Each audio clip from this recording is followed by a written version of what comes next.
जय श्रीराम। आम्ही शेतकरी कुटुंबात जन्म घेतलेला आहे। आम्ही शेतकऱ्याच्या कुटुंबात जन्म घेऊन आम्ही समाजसेवा करतो। आम्ही दोघं जण प्रभावती आणि मी समाजसेवा करत असताना आम्ही चांगलं कार्य केलं म्हणून आम्हाला भाजप पक्षाने उमेदवारी दिली। उमेदवारी देत असताना मनोज भाऊ मोरे यांनी आम्हाला 8 दिवसापासून आम्हाला इतकं सतावणं चालू केलं की पहिले 50 लाख रुपये घे आणि माघार घे आणि नंतर 1 कोटी रुपये घे माघार घे। आम्ही माघार घेतली नाही। आम्ही कुठल्याही पक्षाची उमेदवारी असून आम्ही का माघार घ्यावी?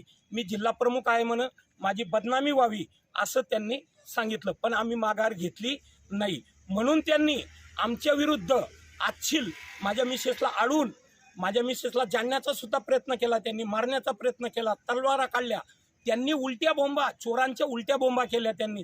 आम्ही कुठलाही अशा प्रकार केलेला नाही। आम्ही जर कधी केले असतील मग त्यांनी व्हिडिओ दाखवावे। मी आत्ताच राजीनामा देऊन देतो, व्हिडिओ जर कधी असतील ना सर, मला तुम्ही जी शिक्षा भोगत असेल ती शिक्षा आम्ही भोगायला तयार आहोत। कारण माझी मिसेस ही जनतेची उमेदवार आहे, माझ्या मिसेसला जनतेचा पाठिंबा आहे। आम्हाला गरीब कुटुंब आहे, आमचं गरीब कुटुंबात आम्हाला धुळ्यामध्ये उमेदवारी भेटली। आम्ही जनतेची सेवा करतो म्हणून आम्हाला उमेदवारी भेटली ना। आम्ही अशी तोडफोड करण्याचा आम्ही धंदा करत नाही। आम्ही कुठलीही तोडफोड केलेली नाही।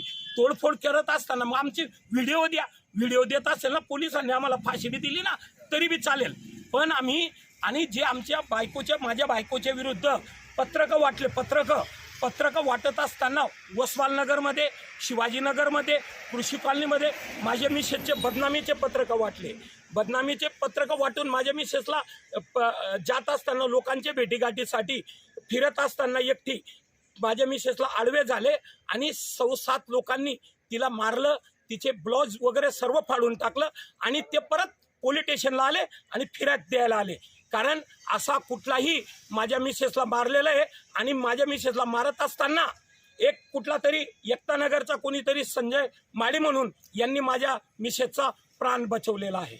माझ्या मिसेसचा प्राण बचवून माझ्या मिसेसची खोटी बदनामी तुम्ही बघा। एलसीबीचे लोक आले, एलसीबीच्या लोकांनी पत्रकं जमा केलेले आहेत, जे आजची पत्रकं वाटत होते ते पत्रकं जमा केलेले। 2 मोटरसायकली स्वतः मनोज मोरे यांच्यासह त्यांच्या कुटुंबातल्या सर्व लोकांच्या 2 मोटरसायकली जमा झालेल्या आहेत। पांडवनगरच्या त्याच्या 2 आहेत आणि नगावबारीचे 2 आहेत आणि इतर कोण आहे त्यांच्या घरातल्या कुटुंबातले 4 लोक आहेत। असे 7 लोकांनी मिळून माझ्या मिसेसवर हल्ला केलेला आहे त्यांनी।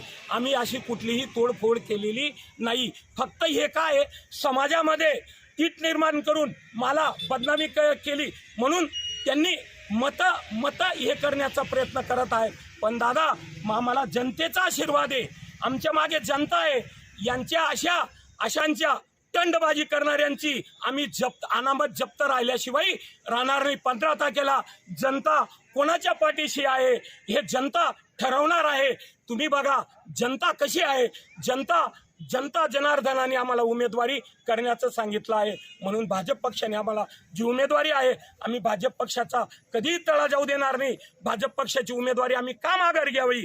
आमच्या माघार घेण्यासाठी आम्हाला दमदळप करत आहेत, आमच्या घरी गुंड पाठवत आहे आणि आम्हाला सांगतो तुम्ही गुंड आहात। अरे आम्ही गुंड नाही, गुंड तू आहे। प्रत्येक ठिकाणी अशा लबाडीचं राजकारण करतो, हे करतो। अरे मी हिंदू समाजाप्रमाणे माझ्या मिसेसची मी लग्न केलेलं आहे। माझ्या मिसेस हे याचे आहेत, काय म्हटलं, मराठा समाजाच्या पाटील आहात। माझ्या मिसेसला उमेदवारी दिलेली आहे म्हणून मी सर्व जनतेला विनंती करतो, धुळेकर जनतेला विनंती करतो, असे जर कधी माझ्या विरुद्ध जर कधी पुरावे दाखवून दिले तर तुम्ही जी शिक्षा भोगाल ती मी शिक्षा मान्य राहील, तुमच्या शिक्षेस पात्र राहील।